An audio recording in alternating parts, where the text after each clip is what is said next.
Hey guys, today I'd like to talk about a classic 80s Colt 22 Ace. For you 1911 guys, another 22 long rifle, not very exciting, but this model has some unique features as far as function that most 22s don't have, which is pretty cool. So let's there you can see it's a typical 1911 all steel construction.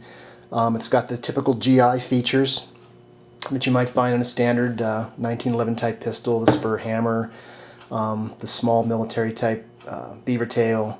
The safety is a little bit larger than a military model, so that's kind of nice.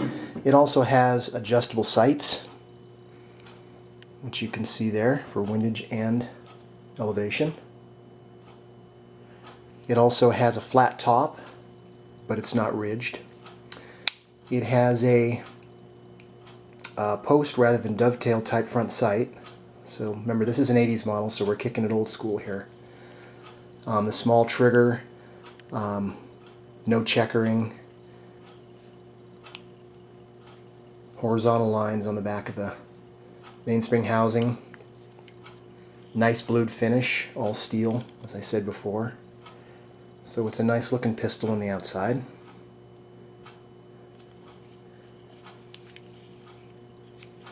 Utilizes a, I believe it's a 10-round magazine. All steel construction again. It has the button so you can pull it down with your finger for loading purposes. All steel. Okay, so let's take this guy apart. It comes apart like a standard 1911. You got your standard bushing and spring plug. And the way I like to do 1911s, you can slide the whole top off, but then you got to capture the spring with your hand before it pops out the back. So I usually do it from the front. A lot of guys don't like to do that. Always start it cocked, obviously. You can see the disassembly notch there for the slide lock. Slide that baby out, and then it comes right apart. Let's take a look at the frame first.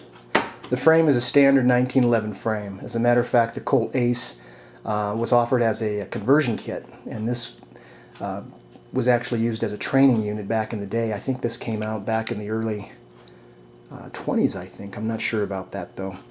But you can see it's a standard 1911. It has a mark across the ramp there. When they polished it, it must have been a deep tool mark. But you can't feel it with your fingernail, so it's smooth. So I would assume that if you ever decided, if I ever decided to put a 45 top end on this, it would function, but I have no plans of that. Anyhow, let's look at the important stuff. Here's the slide.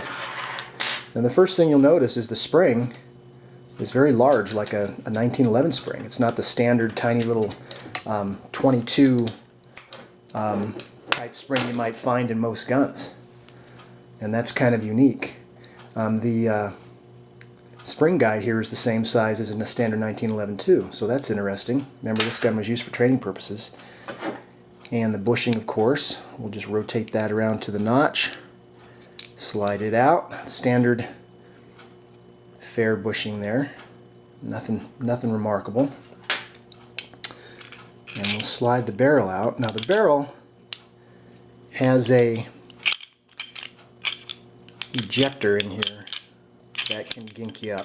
Let's look at it from the top right here so you can see it before I take it out. This metal piece, which actually I think I can get it to drop out into my hand. It's kind of hard working around the camera, but you can see it down in there. There we go. This can make disassembly a little bit tricky. You got to get it into a slot. Now, I'll show you that. I'm marking the barrel. And there's what it looks like. But the unique part is the barrel. If I can get it out of here, it'll line it up here. Difficult to do with the camera in between me and this pistol. Rotated, there we go. I think I got it. Nope, I moved it again. And you'll see why I'm having difficulty with this in a second. There we go. Okay. The barrel has this chamber, I guess you would call it. There's your chamber. And what happens is this comes back when you fire the weapon, and it gives you really snappy recoil. This 22 feels like a 9mm, just about. It gives real snappy recoil. It doesn't feel like a a typical 22. Doesn't feel like a pellet gun. So for training purposes, it really gives you some kick and some bang for the buck, especially if you're trying to practice cheaper with 22s, if you can find them. Okay, so that's a unique feature there that makes this gun different from other 22s. And there you can see the barrel. Okay, let's get this guy in there. Boy, it's difficult looking through the camera. There we go. Let's look inside the slide. Now, I don't know if you can see it, but there's a lot of tool marks in there. And I apologize if you can't. Most people don't care what's in there anyway, as long as it works. But there are quite a few tool marks in there. But the outside is pretty. Like I say, it's a high blued finish. I've got it covered with oil, obviously, so it doesn't rust. Keep fingerprints from turning into permanent rust fingerprints. So that's why it's all smeary. I should have wiped it off, I guess, before I filmed it. But there's your basic 22 Ace. You can see the chamber in there. Get some light behind it. One more attempt to look inside of the slide. I don't think it's working. Anyway, there are a lot of tool marks in there compared to most modern guns now with CNC machines. Back in the 80s that wasn't prevalent, so I think that might have something to do with it. Anyhow, let me put this back together off camera.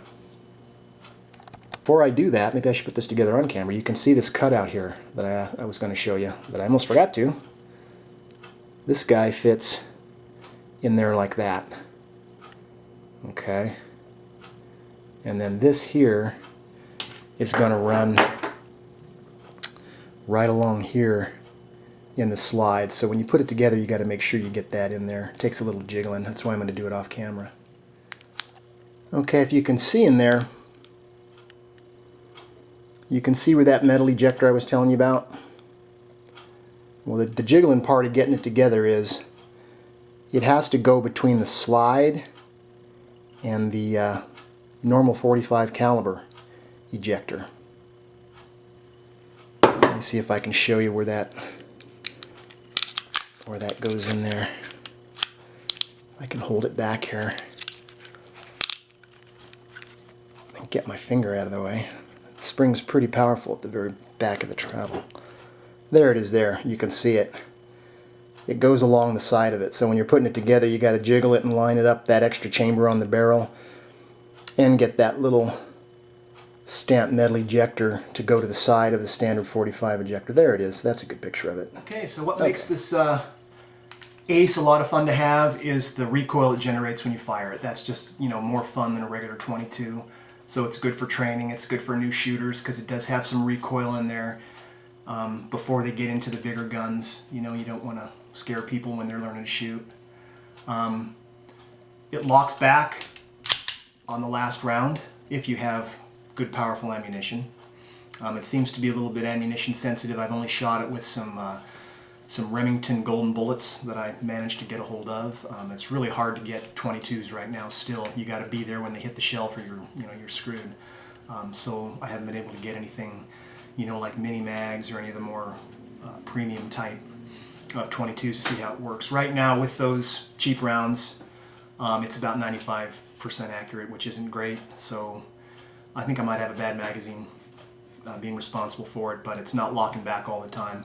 I'm not counting that as a malfunction. That's an ammo thing. And I think I have a bad magazine that's giving me some actual feed jams.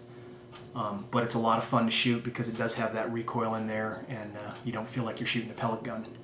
And when you get used to the 9s or the .45s, if you're shooting a lot of handguns, you kind of, at least for me, I kind of miss that recoil. That's kind of adds to the excitement of shooting. And it's better for training because you have to get your front sight back on the target rather than, the pellet gun type thing where your sight really doesn't move much. And if you have good trigger control, you can just dump rounds, right in there. So anyway, if you've come across one of these, it's a lot of fun to shoot. All right, thanks for watching.